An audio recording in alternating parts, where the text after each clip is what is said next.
Right now, there's a potential of a counter pick, especially, I mean, that's why teams prefer the red side for some sides, and it looks like DMT, they will go over to the red side, right? Bans-wise, it is going to be the Dharma, it is going to be the Zhang-Fei, so two of the signature picks coming out from DMT. L already being muted, Xipeng's muted as well, he's forced to go back into the Byron. I don't think the Byron performance was the best, it was good, but it wasn't enough. Well, like you said, it wasn't necessarily about the draft right, it was about the execution, and both of these teams are going for the same drafts again. But for those that weren't able there to catch the announcements earlier, next year this won't be the case, right? That global ban is going to really shake up the competition, and I cannot wait for that to come through, right? But right now, we are getting 3 of the same picks, 2 of the same bans, but they're giving respect to the Masashi ban, and then we see the Dominator do ban out the Angela as well. So you just take up the Organ then, right? He fulfills that task as well, being the huge tank, builds space for Toshi. And no, they feel that this Hansing on the side of Freddy is the bigger threat to the side of BSE. Bigger threat to BSE, but it's going to be the Gan and Mo switching hands this time, so DMT Jurl does get the Gan and Mo. But an answer to that is definitely the lane, right? So you can focus, you can start the interaction and the encounter with the Huan, and then you can just have a lane, just dive into the back line, and you can even get Princess Frost with the zone in. I'm just going to say, I think BSE, their draft is a little bit better. It makes more sense to me as well. Right now, DMT, yes, I like the burst potential from Gan and Mo, from Lady Sun as well, but they're missing one thing, which is that range peel, that range poke as well, right? BSE, that's how they actually had the strength of their draft, which was coming from Yihuan. The Mournful Temple allows teams to be pushed back, allowing the range for this Gan and Mo to really just land a couple blades. All right, speaking of Mournful Temple, Dominator Esports just picked up the pay. Really, they're going to let Freddy kind of work his magic on this one. Is he able to do it again? Putting it out into game 2? Like, this is a little suspect to me. I'm not a huge Pei fan. You guys know that. Yeah, I rubbed his shoulder before I even noticed that the Pei came through. So a little bit of consoling for Hauler there from your boy Blam. But it is a little bit early for this one. I mean, do they really think they're going to get that dream run 2 times in a row? I mean, now is probably the best time to experiment, right? Okay. If you really want to try things out, the early stages of the competition is the best part, right? You don't wait until, okay, if this was game 6, game 7, yeah, I would have been questioning this decision, but hey, it's just game 2. Don't worry, guys. It is game 2, and we're getting back onto the gorge. It's DMT against BSE once more. A few changes to the draft this time around, but the crowd is going wild. Yeah, and right now, Zhe and JR are already invading. They need to make sure that they don't get this, but JR gets the first camp. Yeah, they do get the first camp, and it's already putting not a sizable gold lead in either of the favors of these teams right now. But you see the same thing happening for DMT down into the farm lane. They're able to get that camp here, but a big rotation for BSE. It is the idea. Yeah, a little bit of damage here. They're going to fight for the Spike Tail. Jay will kind of just scout it out. The Bitter Farewell doing a little bit of damage. But Toshi, it looks like it's going to reset a little bit of a skirmish in the enemy jungle of Dominator Esports. Okay, so big question now is where does the Firehawk go? If it goes in the hands of JR, this lane is a difficult one for Toshi to survive again. Yeah, it's going to be a bit of an issue, but Xipeng's Xiang in the top lane, I like this a lane pick. There's definitely ways, or you need to figure out ways to get onto the Gan and Mo and that potential Toshi Lady Sun. So he's going to be the big playmaker in this game and the player to watch. Yeah, I mean, the Magma Slam comes through there again, just L trying to just deter the actual plays from BSE, but I don't think that's going to be enough to stop them, right? In game 1, it wasn't enough either. Okay, I think this farm lane is actually really difficult for Toshi and L to play because the amount of sustain that they have isn't as strong that BSE offers, right? Zhe, with the Heartling, able to heal up JR as well, and they have a little bit more sustain. So they can actually, as long as they draw out the team fights, they should be able to secure that lane in their favor. Yeah, once again, Musan King just helping himself to Freddy's farm, right? Just really putting the ante up there, like, hey, it doesn't matter, I've got AoE, or you have to actually be very close to your camps, whereas me, I can get them over the wall. Well, which is why they're allowing Freddy to solo clear the lane, right? They need him to keep pace with the farm on the side of Musan King as well. Yeah, Xiang and Xipeng are just trying to take blows here, but I feel like in this 1v1, Byron most times out of 10 takes it, but Jet is very low. Those couple blades are hitting as hard as it was in game 1. Yeah, looks like they're going to continue to fight, looking for this pheasant here. L's going to stand up in front. Are they able to do anything? The couple blades just doing some work, trying to zone away with the Magma Slam, but the winner is here, will zone them away. Dominator Esports doing a great job of prioritizing Toshi's farm. Yeah, I mean, Xiang there is using that winter is coming is a great way, right? He's kind of just zoning the back line of DMT, not to basically say, hey, if you are going to come in, you're going to get slowed, you're going to get damaged before you even get get to me. Yep, and the timing that DMT has chosen to take this fight, very, very clean, because every single time they manage to get a couple of licks into that T1 on the bot as well. Slowly but surely, they're kind of getting that advantage, in the lane at least. In the lane at least, right? In the lane at least for now. But again, anything can happen in a heartbeat within these two teams. The Moon Slash just come through and the knock-up as well. Yeah, the Storm Strike, the Force Field Suppression. He wants to have the fight with Xiang, who runs away. He's going to recall back to safety. Xipeng's dealing with that top lane. He's done a decent job of just ensuring that he does stay in the lane, which is huge for that XP. Great job by Xipeng.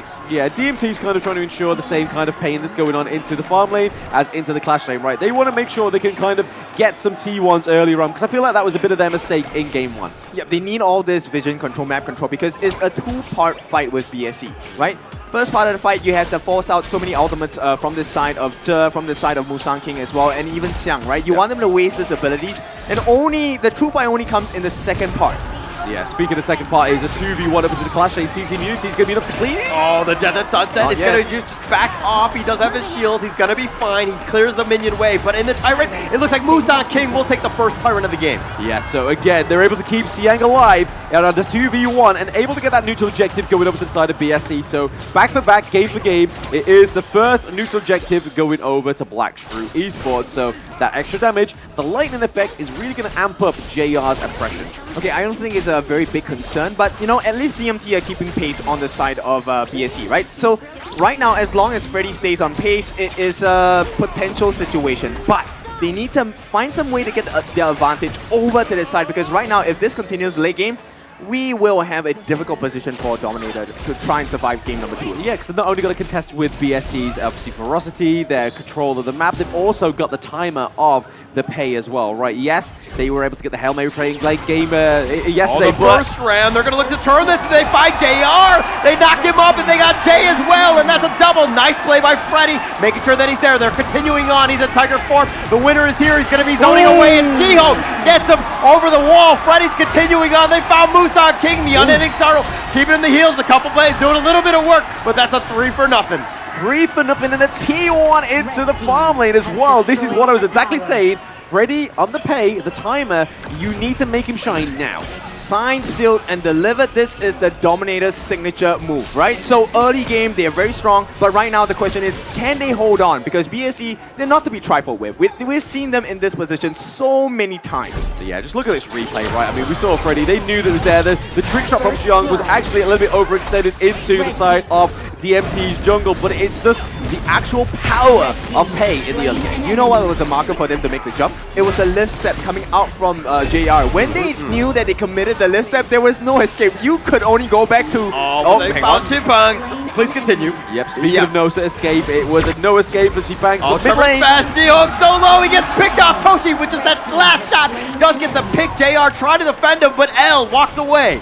Yeah, walking away. I mean, there's trades, there's fights on multiple fronts here as well, but it looks like BSE are going to be able to claim this T1 up into the clash lane, just give a bit of pressure on the opposite side of the gorge. Okay, so gold now slightly in favor on the side of DMT. Yeah. It's going to swing back into the advantage of BSE because they do have the map advantage as well. So right now, they need to find another way. Both teams teetering on the edge. They need to see what is that open angle, right? Maybe we'll be considering the Overlord as the next big change of wins. Yeah, you can kind of see here that they're giving over the Crimson Golem to Ali as well, right? Because if they don't do that, it means that Freddy could have free access to it because they've opened that T1 into the bot lane. So giving it to Ali, obviously, is going to be a good lot of damage going over to the Ali and JR. The Doomsday gets built as well, but it also denies it from Freddy. Okay, Freddy is just hiding at this point. I like his positioning. It gives a lot of information. So they definitely know that BSE are around. Yes, they are. I mean, there we are. The AoE trying to clear up that mid lane wave. All the winners here, the prison Toshi get blown up. Musang King all the way. He's diving the tower. The unending sorrow, the flash away by Gerald, but it might have been too far. Musang does die in return, and JR's backing off, trying to do a little bit of chip damage. Freddy on the backside, the striker stance, doing a little bit of work. He's looking to go in. He's in Tiger form, but he's been kited away, and he's going to be slowed down. Yeah, Siang was able to kind of cut off the farm down into the bot lane as well, so trying to just relieve the pressure for himself, but it may open up this T1 into the clash lane now for the side of DMT, so equaling that pressure once more as he runs the minions, trying to do that same kind of damage into that one, but oh, L maybe getting caught out here. Oh, the winner is here, was in a great spot, damage, doing a ton of damage. They've been pushed away, L does survive, and through it all, Siang was pushing that bottom T1, which looks like it's going down now. Yeah, it sets up this next neutral objective really nicely for BSE, right? The Tyrant is going to be up in about 10 seconds, so once more, the gold lead is now starting to flitter over to the side of BSE. Yep, and I think at this point, Dominator's MO, they're not looking to steal the objective. They want to get the kills on the BSE. I think that's their opening marker to be able to take objectives around the map. They don't really care about the Tyrant. They want to get the T1s, to get the T2s as well. So I think they're perfectly comfortable with what's happening here. Freddy is going to be in charge of pushing down the lane. Yeah, Freddy going for that T1 up into the clash lane just to put more pressure onto the side of BSE as well. But you're going to see Cpangs, he's doing a bit of proxy farm there, just trying to keep off that T2 harassment. Yep, Zhihong is going to be scouting with the Shattered Ice as well. And right now, it's going to be a stalemate, right? Whoever clears this way faster does have the potential to put some damage in. Yeah, the potential to put damage in is very much so, but L coming in from the back line there. The Trevor Smash connecting on a 3! That was a monster one, but L is going to be killed. The Death and Sunset finds Toshi. Xiang is chasing after him. Don't get that pick off. JR is going to get Simpex as well. They found Jurl though. Freddy though, he's going to be the last to survive. He's looking to fight 1 versus 4. He's going to be ganged up and he's going to be killed. JR gets the double. Make it a triple. Triple kill over to JR. That is not what they want going into almost 10-minute mark in this game 2. BSE, they need to wait for the minion wave in the mid lane to take the T2. Yeah, but this is what BSE are known for, right? So you make one mistake, we clear the team, and suddenly your base is wide open. Yeah, speaking of wide open, that T2 is now gone for sure. But this replay, right? L with the 4-man knockup, but it is the crucial crowd control from the Huon that really mitigates that engage. Yeah, but that jump by the lane, Mr. Xiang, he did so much work for the team. And once again, it's the same problem, right? DMT, the comms, they're not clear. Nobody is catching on to the catches that the teammates are making. Maybe it's because it's too loud in here, right? Maybe they can't hear. Okay, maybe that's the case. Maybe they need to go the Shin style of just no headset, and just kind of like, you know what I mean, just the telepathy. Go off the vibes. Yeah. Go off the vibes. Go off the vibes, yeah, but right now. But Freddy a little bit low. The Overlord, the Death and Sunset looking to just go for this, but they found Freddy. They get the pick off. The Meteor kill is going to be using some work, and Siang is fighting them off, and he ends up getting the Shadow Overlord by Musan King. JR still up in front. L taking a decent amount of damage. Chimpangs is going to get back to safety, but the backside they found Toshi, and they do get the kill. Musan King, the unending sorrow. They get Chimpangs as well. They're chasing you down. They don't have the top T2, but they watch your body, and they take you out, and they take down L. They focus their attention on this mid T3. It's a matter of time. Jurl looking to hold it down, but with the base open, the winner is here, pushing it back. The Death and Sunset, they take Jurl, they take the ace, and they take your base. Oh, what a painful experience that was, right? Pay was on the timer.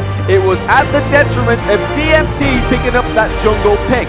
And the triple kill coming up to Ali, the double kill coming up to Ali was just not what they needed for JR. Yep, they have so many solutions, right? So the fact that they allowed the Gunning mode is simply because they have the RD as well. The Maple dance doing so much work to save the team from the massive burst of damage. At the same time, RD is able to reposition themselves. Now, the reason why DMT, they picked up this Lianpo, I think is a good idea, right? You want to knock up Musan King in the air so he doesn't have time to use his ultimate as well. Very good way to catch out and force out the lift step away from JR as well. But you require the farm. They consistently lose the advantage even though they have a good early game. But this is the thing, right? Your Tremor Smash is trying to bait out the Huon, right? But really, it's Musan King that's actually going to be setting that tempo, right? So he's going to be able to say, like, hey, I'm going in with, obviously, the CC that we see with the AoE coming through to try and stun the side of DMT. And then that kind of forces L into it, which we always see. L's always just a little bit too premature into the engage, right? I mean, he can't be the initiator, the initial one. He needs to be the secondary one. Let the team fight happen, and then he kind of goes up on top with everybody grouped, and then you have everybody there to do the damage. Right now, he's going in, and yes, he's getting 3 or 4-man Tremor Smashes. He's getting in the highlight reels, but the team is not able to follow up with that damage. Yeah. It's because of Musan King, right? Like the Yihuan Monfu Temple, that AoE is actually stopping them from coming in. And I think at this point, if we take a look at the highlights, you will see very clearly what's happening.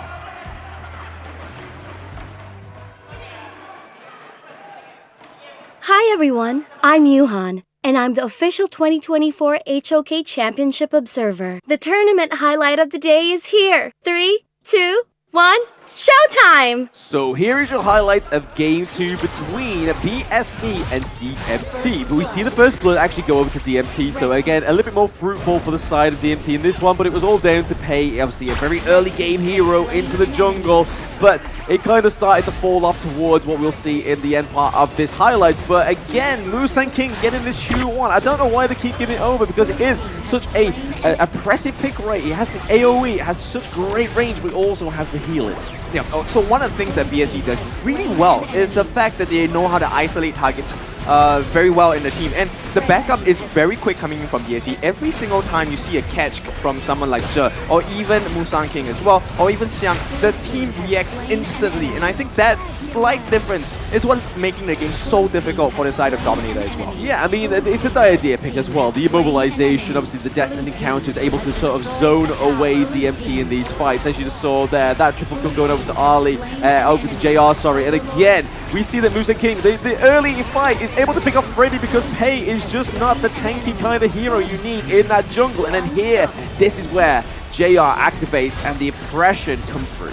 Yep, they have so many layers to cover themselves, right? They have the heals from SHREW, they have the stun coming in from Musan King, they have the backline access from this from Xiang as well. Yep. So there's a lot of chaos that BSE, really just forces Dominator to experience. And I think playing against a team like BSE who have championship material experience, it's a tough nut to crack. Yeah, tough nut. I mean, but everybody on BSE are playing so well. Everybody understands who they need to go for, and it looks like the MVP of this one is going to be none other than JR. 613, 30% of the hero damage. He was just stepping in and out, just picking everybody else off. He was having such a monster game. Yeah, 6 kills back-to-back for 2 games in a row, right? So he's kind of making a mark here. He wants to get those kills on the board. He's doing the damage. He's taking less damage than a lot of people on the side of DMT as well, but then it's also the gold, right? It's just JR down to a T. About the macro, about playing when it's best. Playing on the front foot and being so aggressive in these team fights, kind of just wiping out DMT.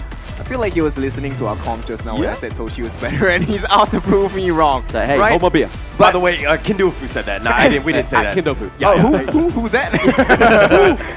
It's an owl again. It's that 80 woot charge. Yeah, but 9,000 gold going into 10 minutes, that's close to 1,000 a minute, right? And with the Doomsday, he was able to melt down so many different members on the side of DMT. Not only that, he had the Eternity Blade, Shadow Ripper as well, working close towards that Daybreaker, and he didn't even require the item. He was dealing the burst damage already. Total 56,000 worth of hero damage dealt to the side of Dominator. Yeah, less than last game, but it's because this game was a lot quicker, right? Just 49 seconds after the Shadow variants of those neutral objectives. I also want to highlight Xiang just having a monster game on the Elaine, because he was just, every Death at Sunset, he was so focused on finding Toshi, just making sure that he had to run away, not able to just kind of freely do damage from afar. He was constantly pressured, and he had a rough game because of that. Yeah, a very rough game. But I mean, I have to give props to DMT, right? They was able to actually get a gold lead, a very sufficient one in that early game, all the way up to that 7-minute mark. That's when it kind of started to collapse from them. And then again, just going over to the favor of DMT. Yeah, but this is what we've seen of them, even in the first meeting, right? And I feel like DMT, they are still trying to figure out the formula, right? How do we last into the late game? They figure out, okay, if we play a little bit safer, a little bit more passive in the early stages of the game, we can secure a lead for ourselves. But the more